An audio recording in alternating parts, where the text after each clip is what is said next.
Bismillah, elhamdülillahi rabbil alamin ve salatu ve selamu ala nebiyyina Muhammed ve ala alihi ve sahbihi ecma'in. Amma ba'd. Allahu Teala'na maqtibız, zurlibız, barcha bergan ni'matlari üçün türübüzden çıqqan salavat şerifler Peygamber sallallahu ruhuna barib yurishsaydi. Mana biz Ramazan ayı dərslere davam etəbiz. Hem urazat tutuşu tağın şu Ramazan ayında tağın nindi üstəmə ibadet qılırğa, nindi üstəmə izgilik qılırğa tırışırğa tiyiş. Şunun turunda indi siləşuvu bizne davam etəbiz.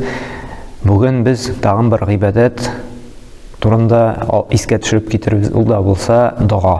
Çünkü Ramazan ayı ol көп етіп дұға қылатырған ай. Міне çünkü ураза тұтушының біздің Ramazan ayында битен түп ибадат ураза тұту. Пейғамбар саллаллаху алейхи ва саллям айтты, ураза тұтушының дұғасы кері қағылмай дейді. Яғни ол жауап берілешек дейді. Не үшін? Çünkü бұл битенде күні бойы шундай изгілік қылуда. Ең яратқан нәрсесін қалдырып, шулай бетінде Аллахқа буйсына, ихласлығын тәрбиялі, тақуалығын тәрбиялі. Һәм шуңа да Аллаһ Тәгалә менә шундый зур безгә мөмкинчелек бирә, үзе безнең хаҗәтләребезне сорарга. Шулай бит. Безнең һәрберебез Аллаһка мохтаҗ. Чөнки Аллаһ бирүче. Сәламәтлекне дә Аллаһ бирә, акчаны да Аллаһ бирә, эшне дә Аллаһ бирә, балаларны да Аллаһ бирә. Әгәр дә инде ялгыз икән, тиң ярыбызны да, ир яки хатынны да Аллаһ бирә, чыраштыра, йөрәкләрне кавыштыра. Йортыбыз юк икән, йортны да Аллаһ бирә. Бөтен нәрсәне Аллаһ бирә. Чөнки бу галәм, бу җир шары, бөтен кояшлар, йолдызлар, бөтенесе Аллаһ Тәгаләнеке. Һәм шуңа да без шушы хуҗадан, шушы идарә итүчедән безгә кирәк-яратны сорарга тиешбез. Һәм Аллаһ Тәгалә сораганны ярата. Менә бит адәм баласы ул сораганны яратмый, шулай бит. Аңа килдең икән, уфтага килде инде бу нәрсә кирәк икән инде моңа дип теге яратмый, сораны инде халкы шундый, потому что малны бик каты ярата. Хуббан шадида. Куранда да әйтә Аллаһ та адәм баласы ди шушы байлыкны бик каты ярата ди. Аллаһ та киресенчә сорамаганнарны яратмый, сораганнарны ярата. Һәм әлхәмдүлилләh дуа кылганда Араб тілі де шарт түгел. Абыстай болу да шарт түгел, мулла болу да шарт түгел. Құлларыңны көтәріп, ей Раббым, сен хақиқи иләхім, барша мақтау, сен ағына тиешлі, сеніңе беруші. Деп, әлхамдулиллах Раббил аламин деп айтабыз екен. Пейғамбар саллаллаху алейхи салават айтып қоябыз екен. Саллаллаху алейхи ва саллям. Аллахумма салли ва саллим аля набина Мухаммад. Все, біз енді сұрай алабыз. Ей Раббым, ғафу етсәң еді, кешірсәң еді мені деп. Балаларым yok, балалар бирсәң безгә дип, менә эш таба алмыйча эш бирсәң иде дип. Аллаһ Тәгалә ишетүче, күрүче бөтен телләрне аңлый. Менә шушы Аллаһны мактап, Пәйгамбәр саллаллаху алейхи салават әйтеп, үз телебездә сорыйбыз икән, Аллаһ Тәгалә бирә, бигрәк тә әле җавап бирә. Кайсы вакытта? Менә шушы Рамазан аенда. Моңа дәлил булып тора, Табарани җыентыгында килә торган хәдистә Пәйгамбер саллаллаху алейхи әйтте: "Саласа дәгъватин мустаҗабатун, дәгъвату ссаим ва дәгъвату мазлум ва дәгъвату мусафир" ди. Иш кешенең дуасына Аллаһ Тәгалә җавап бирә ди. Ураза тотучының ди. Берәр кешегә зулымлык кылсалар ди, мазлум кешенең ди, хаксызга гаепләделәр ди, гаделсезлек кылдылар ди. Шулай бит, шул кешенең дуасы ди һәм мусафир кешенең ди. Шул үч кешенең дуасы ди, Аллаһ Тәгалә киртәсез кабул итә ди. Һәм Байхақи җыентыгында шулай кирә икенче сахих хадис. Пәйгамбер саллаллаху алейхи әйтте: "Саласа дәгъватин ла турадду" ди. Үч төрле кешенең ди дуасы кире кагылмый ди. Ягъни җавап биреләчәк ди. Дәгъвату валид ли валадихи ди. Ата-ананың баласына кылган дуасы ди. Шуңа күрә без балаларыбызга дуа кылабыз икән. Хидаят, тауфигында, иман байлыгы, шулай бит инде. Матди яктан да бер нәрсә теләп инде. Аллаһ та киртәсез кабул итә икән. Ва дәгъвату ссаим ди, ураза тотучының дуасы ди. Ва дәгъвату мусафир һәм мусафирның дуасы ди. Әле менә сәфәр, шушы ураза тоткан вакытта, Рамазан аенда берәр кая сәфәргә чыгабыз икән, икеләтә безгә привилегия ди, русча әйтсәк, өстенлек. Чөнки сәфәр мусафирның дуасы булай да кабул була, аннан соң әле уразада килеште. Әле шуңа степ әтияни булып, баласына дуа кылсам, инде эшләтә. Шуңа күрә инде менә безгә шушы Рамазан аенда шунда Аллаһ Тәгалә вәгъдә биргәндә кабул итәм ди, кире какмыйм ди. Безгә инде дугада да тырышырга кирәк. любой вакытта. Кайчан уңайлы безгә, иртә белән дә, обедтамы, намазлардан соңмы, авыз ачыр алдыннамы, кайчан гына булмасын, ураза тоткан вакытта, ураза халәтендә дуа кылабыз икән, Аллаһ Тәгалә нәрсә ди? Кире какмыйм ди. Һәм әле ул ураза бик дуа кылу шулай ук гыйбадәтнең иң өстен төре. Чөнки Аллаһ Тәгалә каршында без фәкыйрьлегебезне, мохтаҗлыгыбызны күрсәтәбез. Аллаһ Тәгалә кудрәтен, байлыгын күрсәтәбез. Аннан сорыйбыз, шуңа күрә Аллаһ Тәгалә ярата һәм ул аны гыйбадәт диде. Менә Абу Дауд җыентында килеш Пәйгамбер саллаллаһу алейһи ва саллям әйтте: "Дуа хуал ибада" ди, дуа ул гыйбадәт ди. Аннан соң инде Афир сүрәсенең 60-нчы аятын укыды. Ва кала, Аллаһ Тәгалә әйтә: "Ва кала раббукум дуни астаҗиб лакум". Раббыгызга дуа кылыгыз ди. Яни Аллаһ Тәгалә әйтә: "Миңа ди Раббыгызга ди, Аллаһ Тәгаләгә ди дуа кылыгыз ди, мин сезгә астаҗиб лакум, мин сезгә җавап бирәмен" ди. Һәм карагыз нәрсә ди? Иннәлләзина ястакбируна ди ан ибадати, кемнәр кем миңа гыйбадәт кылудан баш чиерсә, тәкәбберлек күрсәтсә, шулай бит инде нәрсә мен аннан сорап торыйм, мен үзем дә эшли алам. Нәрсә анда күрмәгән, нитмәгән ниндидер затка мин әле үземнең кимчелегемне күрсәтергә тиешмен дип тәкәбберләнә икән. Нәрсә Аллаһ Тәгалә монда дуаны гыйбадәт диде. Яшәүебезнең максаты нәрсә? Гыйбадәт. Аллаһка буйсыну. Шулай бит. Гыйбадәт нәрсә ул? Аллаһ Тәгаләнең яраткан һәм сөйгән сүзләре яки әмәлләре. Яни Аллаһ Тәгалә риза булган, яраткан сүзләре һәм әмәлләре гыйбадәт була. Һәм Зарiyat сүрәсендә Аллаһ Тәгалә әйтә: "Ва ма халактул җинна вал инса илля лиябудун", ди, мин кешеләрне һәм җиннәрне бары тик миңа гыйбадәт кылсыннар өчен генә бар иттем ди. Безнең төп яшәүебезнең максаты Аллаһ Тәгаләгә гыйбадәт кылу, буйсыну аңа. Һәм дуа кылу да шушы гыйбадәтнең бер төре.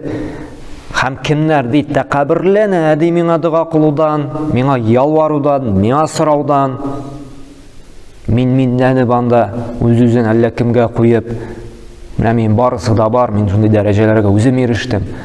Шулай бит, гадәттә инде теге бик бай кешеләр дә була инде бу теге. Ул бер нәрсә мохтаҗлыгын сизми, мин үзем бөтен нәрсәне эшли алам ди.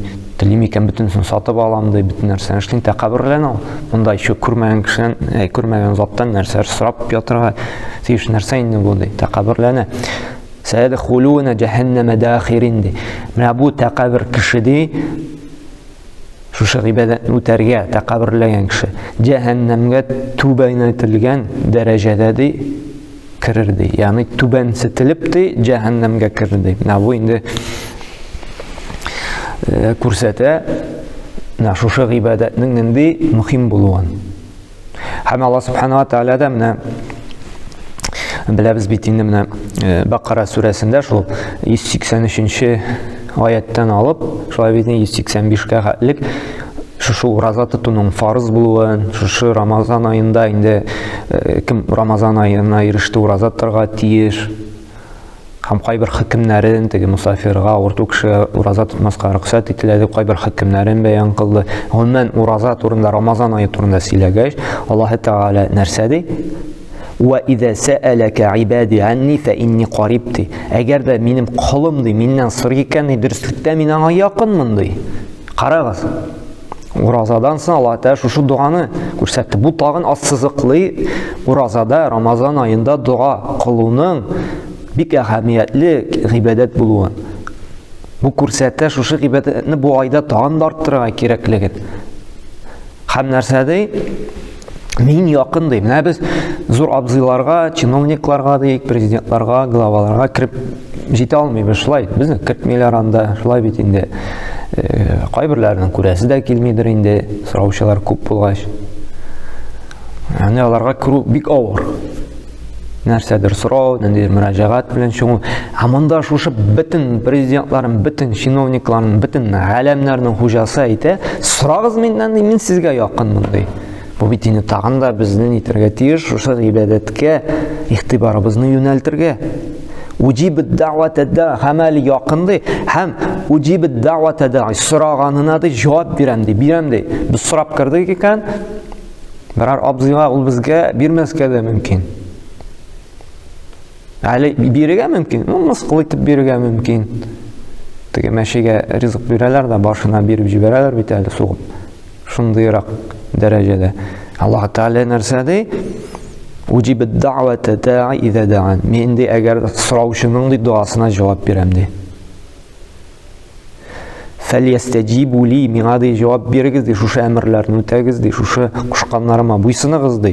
Va liyu'minu bi, menga iymon keltirgizdi. La'allahum yarshudun, balki siz shu to'g'ri yo'ldan borursiz. Hamma shunga endi Alloh taolani ishlarga kerak. So'rarga, yalvarga bütün hajatlarimizni. Chunki Alloh subhanahu va taolo narsada so'raganni yarata. So'rag'iz mendan de. Ham Alloh subhanahu va taolo danalik, kimchilik bilan mana o'zi bizning endi muhtojligimizni ko'rsatib yalvarga kerak. Mana Alloh subhanahu va taolo bosinqiliq bilan, tiynaqliq bilan so'rarga qo'sha. A'rof surasining 55-oyatida Fad'u rabbakum tadarrua wa khufya. Ud'u rabbakum tadarrua wa khufya. Robbingizdan nashu bosinqiliq, tiynaqliq bilan so'rag'iz. Innahu la yuhibbul mu'tadin. Ul endi anga qo'rquvchilarni, endi g'urur kishilarni, anga ana hukmlarına qarşılık ko'rsatuvchilarni, endi shundaylarni simi yaratmaydi. Ham endi ixlosdan bir Allohning o'zingdangina yalvarga kerak. Birini aradashchilar olmishi, shulay endi. Chunki Alloh subhanahu va taolo fad'uhu mukhlisina lahuddin. Ixlosdan g'inadi, aning dinida ixlos bo'lib, ixlosdan bir o'zingdangina yalvarg'izdi. Hamali shu duo bilan so'raganda shulay xayrli aning ism sifatlari osha so'rarga.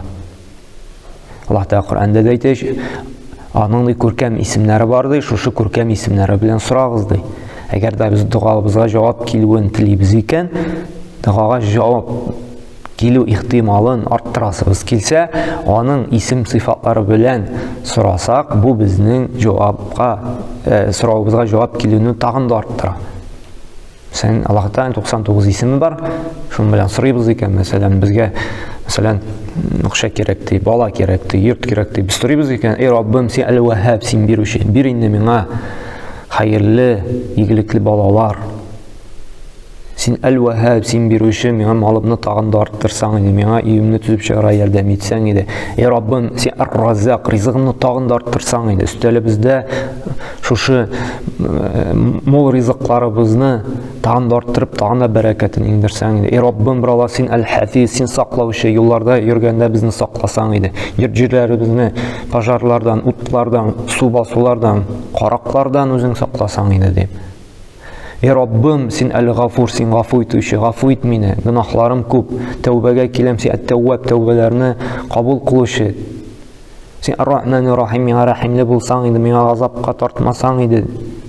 Shu aytib Alloh taolaning ism sifatlari bilan so'raymiz ekan, aning ismlari osha duomizga javob kelish ehtimoli tag'inda orta. Mana shunga ko'ra antum fuqaro ila Alloh deydi. Siz barchangizda Allohga muhtojsiz deydi. Ey, biz Allohga muhtojmiz. Biz bek faqir.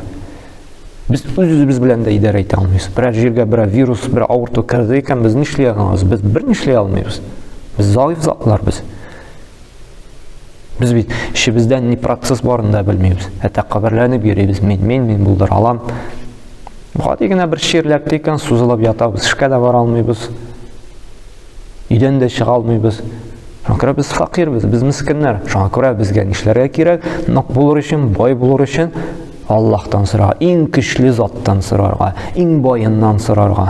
Shunga ko'ra Alloh subhanahu va taolo bizga mana shuni anglab, tavfiq, hidoyat bersin. Har vaqtda da duoda bo'laylik, so'raylik. Turdan so'raylik. Chunki u o'zi so'rarga qo'sha, u so'raganni yarata, bütün kerak-yaroqlarni kishiga borgancha eng birinchi Alloh taoladan so'raylik. Alloh taolo hech cheksiz duolarimizga javob beradi. Beyrakdan Ramazon oyida har vaqtda da endi so'raylik, yalvaraylik. һәм инде шушы дуга кылганда инде ихласлыкны онытмыйк инде, һәм тырышыйк хәләл ризык белән генә тукланырга, гөнаһлардан тыелырга, чөнки дуабызга җавап килмәү киртә булырга мөмкин. Харам ризык һәм гөнаһлар. Шуңа күрә тәүбәгә килик, истигъфарлар кылыйк, Аллаһ Тәгалә дуаларыбызга җавап та бирер. Субханакалла бихамдик, ашһаду ан ла илаһа илля анта, астагъфирука ва атубу илейк.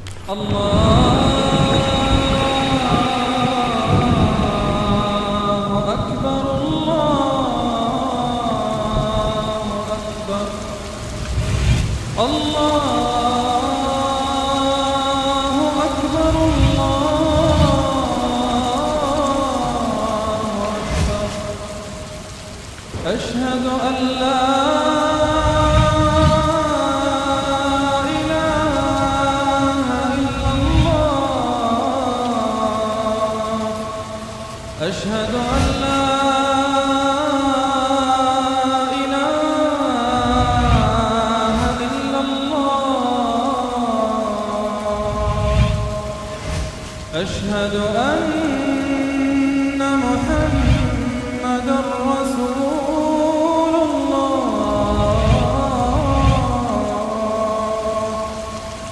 أشهد أن محمدًا رسول